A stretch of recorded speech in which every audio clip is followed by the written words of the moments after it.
யானை பலம் தரும் யானை கவளம், உடம்பை ஃபிட்டாக வச்சுக்கிறதுக்கு பீமவாலி. இன்றைக்கி யானை கவளம் இடிக்கிறாங்க, 6 கிலோ ரெடியாக இருக்கும், வேணுங்கிறவங்க வாங்கிக்கலாம். நேற்று ஃபுல்லாக நான் தான் ட்ரெண்டிங்கில் இருந்திருப்பேன், இன்றைக்கும் ட்ரெண்டிங்கில் தான் இருக்கிறேன்னு நினைக்கிறேன். ஸோ அதை பற்றின விஷயங்களை என் சகோதரர்களோட கலந்துக்க வேண்டியது என்னுடைய கடமையாக இருக்குது. ராஜா பேரோன் அதிரடி கைது, ராஜா பேரோன் சிக்கிட்டான், ராஜா பேரோன் ஸ்கேம், ராஜா பேரோன் கற்பழிச்சிட்டான், ராஜா பேரோன் கொலை செஞ்சுட்டான், ராஜா பேரோன் செத்துட்டான்னு போடுங்களேன்டா. பேசாம என்னைய கொன்னுருங்களேன். உங்களுக்கு நான் என்ன செஞ்சேன்? என் மேலே ஏன் இவ்வளவு வெஞ்சன்ஸ்? நான் ஒரு ஃபிட்னஸ் என்கிட்ட இருக்கிற திறமைகளை காட்டுறேன், என்னுடைய ஃபிட்னஸை காட்டுறேன். இது மூலமாக ஒரு 2 பேர் ஃபிட்டாக இருக்கிறதுக்கு ட்ரை பண்ணுவான். நான் உங்களுக்கு என்ன வழி காட்டுறேன்? ஜிம்முக்கு வாங்க, ப்ரோட்டீன் பவுடர் தின்னுங்க, கிரியேட்டினை தின்னுங்கன்னா சொல்கிறேன். இல்லை, டெய்லி ஒரு 1/2 மணி நேரம் விளையாடுங்கன்னு சொல்கிறேன். நான் நல்ல கருத்துக்களை மட்டும்தானே பகிர்றேன். சமுதாயத்தில் ஏதாவது தவறு நடந்தால் அதை பற்றி பேசுகிறேன்.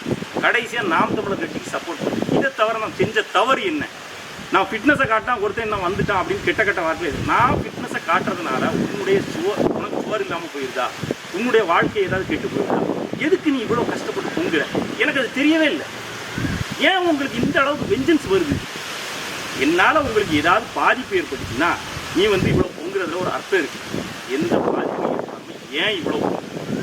ஃபஸ்ட்டு இந்த விஷயத்தை சொல்கிறேன். யாழினி ஃபுட்ஸ் மூலமாக ஒரு டாக்டர், அதாவது பாரம்பரிய வைத்தியர் ப்ளஸ் அவங்களுடைய ஒய்ஃப் டாக்டர், அவங்க தயாரிக்கிறது தான் இந்த யானை கவளம்ங்கிற ஃபுட்டு. யானை கவளம்ங்கிறது நல்ல ஒரு ஃபுட்டு, உணவு பண்டம். உங்களுக்கு சொல்ல போனால் ஸ்நாக்ஸ், அது ஒரு ஹெல்த்தி ஸ்நாக்ஸ்.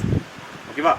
எள்ளு, கருப்பட்டி, தேன், சுக்கு, மிளகு, திப்ளி, சப்ஜா சீட்ஸ், சியா சீட்ஸ், இந்த மாதிரி இது மட்டுமே சேர்த்து தயாரிக்கக்கூடியது. உங்களுக்கு வேணால் நீ கூட இடித்து செஞ்சு சாப்பிட்டு பாரு, நல்லா தான் இருக்கும். ஏன் எள்ளு எலும்பை பலப்படுத்தாதுன்னு ஏதாவது ஒரு டாக்டர் சொல்லுங்க. கருப்பட்டி உடம்புக்கு நல்லது இல்லைன்னு ஏதாவது ஒரு டாக்டர் சொல்லுங்க.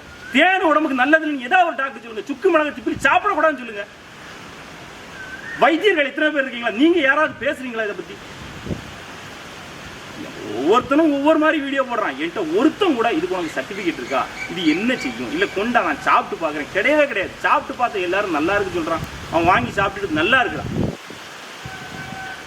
ஒரு ஃபுட்டாக தானே நான் கொண்டு வரேன். இன்னும் பாரு கிடக்குது. ஜிஎன்சிலேருந்து கொடுத்துருக்கான் 1 லட்ச ரூபா கான்ட்ராக்ட், ப்ளோரிகேஸ்லேருந்து கொடுத்துருக்கான். அதை விட கூட தரணும். வாங்கி சாப்பிட்டுட்டு போகிறதுக்கு எனக்கு எவ்வளோ நேரம் ஆகும்? ப்ரோட்டீன் பவுடர் உங்களை விற்றுட்டு போகிறதுக்கு எனக்கு எவ்வளோ நேரம் ஆகும்? எதுக்கு அதெல்லாம் தூக்கி தூர போட்டு நல்ல உணவுகளை மட்டும் கொடுப்போம், ஆரோக்கியமான உணவுகளை கொடுக்கணும். சிறுதானிய உணவை பற்றி ஒரு டாக்டர் பேசியிருக்காங்க. என்ன கேள்வி கேட்குறாங்க, என்ன விஷயம், அந்த பையன் யார், என்ன சொல்கிறான், எதையுமே கேட்குறது இல்லை. நான் ஒரு 6 வகையான சிறுதானியங்களை எடுத்து நல்லா வறுத்து அது கூட பனங்கற்கண்டு, ஏலக்காய் சேர்த்து அரைக்கிறேன். அரைச்சி அதுக்கு கிடைச்ச லேப் டெஸ்ட், அதை வச்சு தான் நான் பேசுகிறேன்.